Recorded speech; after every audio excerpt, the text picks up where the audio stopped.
আল্লাহর নবী বিশ্ব নবী রাহমাতুল লিল আলামিন যখন মক্কা থেকে হিজরি করে তিনি যখন মদিনায় যখন চলে যায়, আল্লাহর নবী সাল্লাল্লাহু আলাইহি ওয়াসাল্লাম মদিনায় যাওয়ার পর গিয়ে দেখি ওই মদিনার ইহুদিরা 10ই মুহররম তারা রোজা রাখে। আল্লাহর নবী সাল্লাল্লাহু আলাইহি ওয়াসাল্লাম বলেন, এ ইহুদিরা, তোমরা 10ই মুহররম কি কারণে তোমরা রোজা রাখো? ইহুদিরা ডাক দিয়া বলে, ইয়া রাসূলুল্লাহ, এই 10ই মুহররম আমাদের নবী হযরতে মূসা আলাইহিস সালাতু ওয়াস সালাম ফেরাউনের ধাবা থেকে, ফেরাউনের পাকড়াও থেকে নীল নদ দিয়ে আল্লাহর কুদরতি ভাবে সুড়ঙ্গ রাস্তা আল্লাহ করে দিয়েছিলেন। ইয়া রাসূলুল্লাহ, ওই যে 10ই মুহররম বনি ইসরাঈলদেরকে আল্লাহ ফেরাউনের হাত থেকে আল্লাহ হেফাজত করলেন। ইয়া রাসূলুল্লাহ, এই জন্য আমরা শুকরান স্বরূপ 10ই মুহররম আমরা রোজা রাখি। আল্লাহর নবী সাল্লাল্লাহু আলাইহি ওয়াসাল্লাম তিনি আবার বলেন, নাহনু আহাক্কু বিমূসা মিনকুম ফাসামাহু ওয়া আমারা বিসিয়ামিহি। আল্লাহর নবী ডাক দিয়া বলে, ও ইহুদিরা, তোমাদের চেয়ে আমরা মূসা আলাইহিস সালাতু ওয়াস সালামের অনুসরণের বেশি হকদার রাখি। সুবহানাল্লাহ। ও ইহুদিরা, তোমাদের চেয়ে মূসা আলাইহিস সালাতু ওয়াস সালামকে অনুকরণে আমরা বেশি হকদার রাখি। আল্লাহর নবী বলেন, ও সাহাবায়ে কেরাম, তোমরা 10ই মুহররম রোজা রাখবা, তবে আরেকটা আমল করতে হবে। সেই আমলটা হলো, আল্লাহর নবী সাল্লাল্লাহু আলাইহি ওয়াসাল্লাম বলেন, সুমু আশুরা ওয়া খালিফু ফীহিল ইয়াহুদ ওয়া সুমু ক্বাবলাহু ইয়াওমান ওয়া বা'দাহু ইয়াওমা। আল্লাহর নবী সাল্লাল্লাহু আলাইহি ওয়াসাল্লাম তিনি বলেন, ও সাহাবায়ে কেরাম, তোমরা 10ই মুহররম রোজা রাখবা, ঠিক আছে, কিন্তু ইহুদিদের বিরুদ্ধাচরণ করবা। তোমরা 9ই মুহররম 10ই মুহররম রোজা রাখবা, অথবা 10ই মুহররম অথবা 11ই মুহররম তোমরা রোজা রাখবা। অর্থাৎ ইহুদিরা 10ই মুহররম রোজা রাখে, আর তোমরা একটা রোজা বাড়ায়া রাখবা। এটা হলো আমি মুহাম্মদ সাল্লাল্লাহু আলাইহি ওয়াসাল্লামের সুন্নাত। সুবহানাল্লাহ। তো উত্তম হলো 9ই মুহররম 10ই মুহররম রোজা রাখা সব থেকে উত্তম।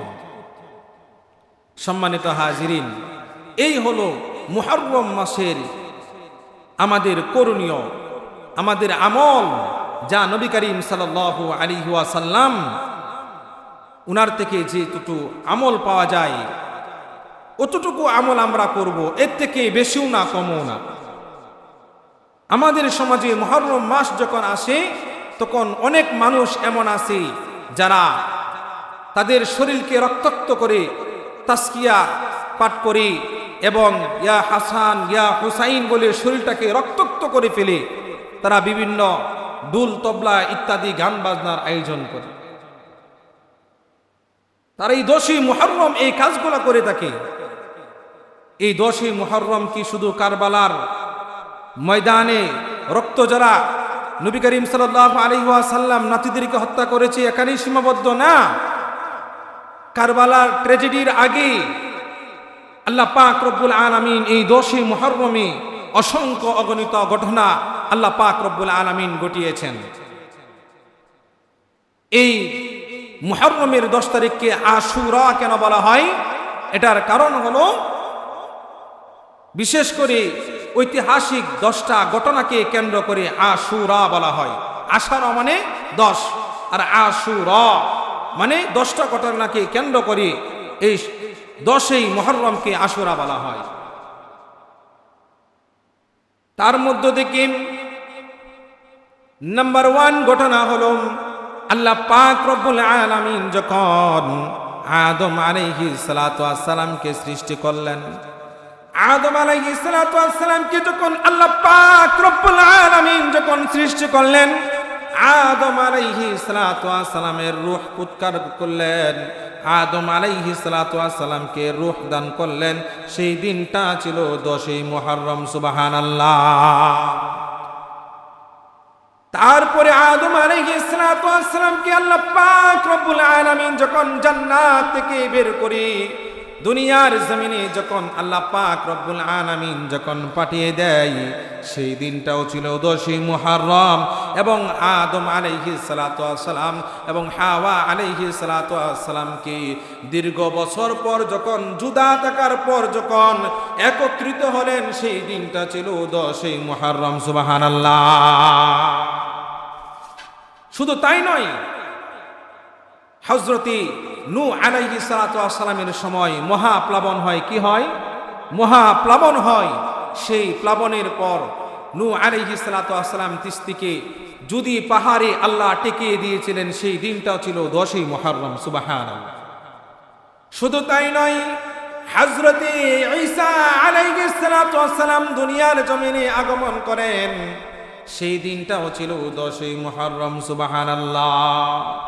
শুধু তাই নয়, হযরতে ঈসা আলাইহিস সালাতু ওয়াস সালামকে দুনিয়ার জমিন থেকে আল্লাহ পাক রব্বুল আলামিন আসমানে উঠিয়ে নেয়, সেই দিনটাও ছিল কিন্তু 10ই মুহররম। সুবহানাল্লাহ। হযরতে ইয়াকুব আলাইহিস সালাতু ওয়াস সালাম উনার সন্তান হযরত ইউসুফ আলাইহিস সালাতু ওয়াস সালামকে হারিয়ে উনি পাগলের মতো হয়ে গেলেন। উনি কাঁদতে কাঁদতে দুটা চক্ষু অন্ধ হয়ে গিয়েছিল। হযরত ইয়াকুব আলাইহিস সালাতু ওয়াস সালামের চোখের দৃষ্টি শক্তি ফিরে পেলেন, সেই দিনটাও ছিল 10ই মুহররম। সুবহানাল্লাহ। শুধু তাই নয়, হযরত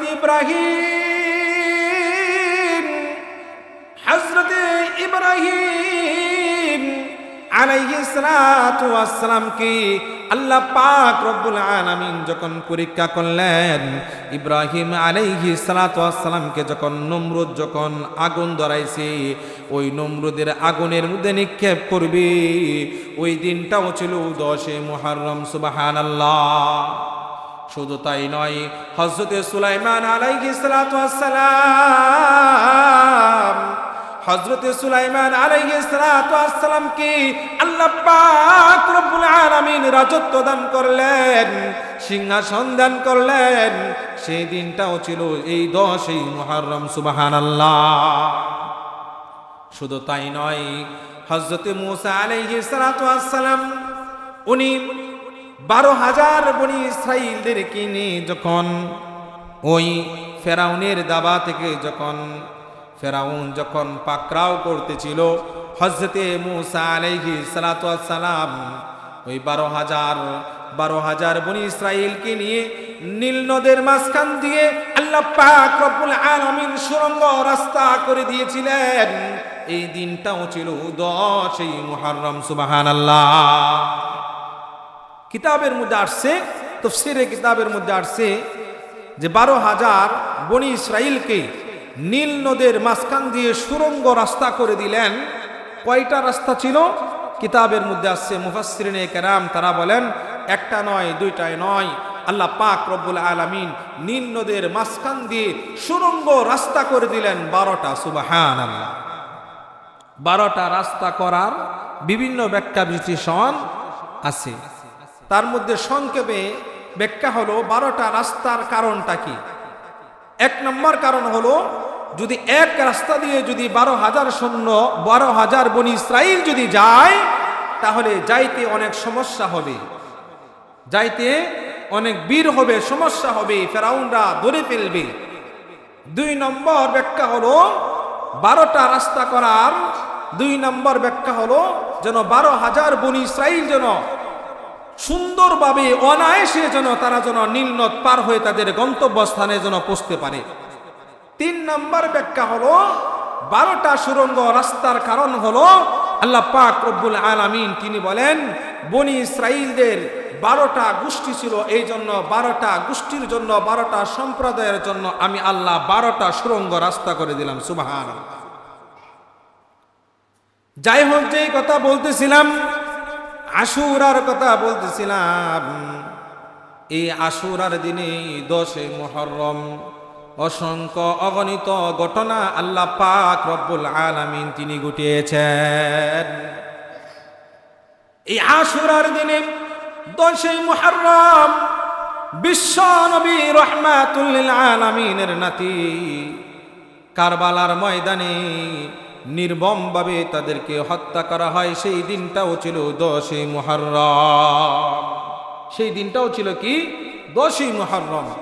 সম্মানিত হাজির, কারবালা ট্র্যাজেডি সম্পর্কে আলোচনা করা হবে, এই বিষয়েও আলোচনা করা হবে। দেখেন, এই যে কথা বলতেছিলাম, মুহররম মাসের করণীয় এবং বর্জনীয়। মুহররম মাসের করণীয় সম্পর্কে আমি প্রত্যেকেই অবগত হইতে পারলাম। তাহলে আসুন, মুহররম মাসের বর্জনীয় কি? মুহররম মাসে আমি কি বর্জন করব? যেই কথাটা আমি আগে বলেছি, যে সমস্ত শিয়া সম্প্রদায় যারা রয়েছে, তারা এই 10 মুহররমে তারা তাদের শরীরে আঘাত হানে, শরীরটাকে রক্তাক্ত করে ফেলে, ইয়া হাসান ইয়া হুসাইন বলে তারা কান্নাকাটি করতে থাকে। বিভিন্ন জায়গায় তারা এরকম ডুল তবলা গান বাজনার আয়োজন করে। তারা এগুলার মাধ্যমে তারা সুখ প্রকাশ করে। আচ্ছা বলুন তো, এগুলার মাধ্যমে কি কোনো সুখ প্রকাশ করা যায়? কখনো সুখ প্রকাশ করা যায় না। যাই হোক, যেই কথা বলতেছিলাম, এই জন্য আমি এই 10 মুহররম এই সমস্ত শিয়া সম্প্রদায়ের যে সমস্ত কার্যকলাপ রয়েছে, এইগুলা কি করব? পরিহার করব। এগুলা কি করব? পরিহার করতে হবে। আপনার আমার জন্য ঈমানি দায়িত্ব। এই হলো সংক্ষেপে মুহররম মাসের তাৎপর্য এবং গুরুত্ব। এখন আসেন, সংক্ষেপে আরেকটা জিনিস বুঝে নেই। বর্তমানে সারা বিশ্বের মধ্যে যেই বিষয়টা নিয়ে প্রত্যেকটা মানুষ পাগল পারা, সেটা হলো বিশ্বকাপ ফুটবল খেলা। বিশ্বকাপ ফুটবল খেলা। দেখেন, এই বিষয়ে যদি আলোচনা করি, অনেকে বলবে যে হুজুরে কি বলে, কত মানুষই তো এরকম কাজ করতেছে, ঠিক কিনা? অনেক দেখা যায়, অনেক আবার হুজুরও দেখা যায় টুপি পাঞ্জাবি আছে, কিন্তু সে এরকম ফুটবল খেলার জন্য পাগল। হুজুর আপনি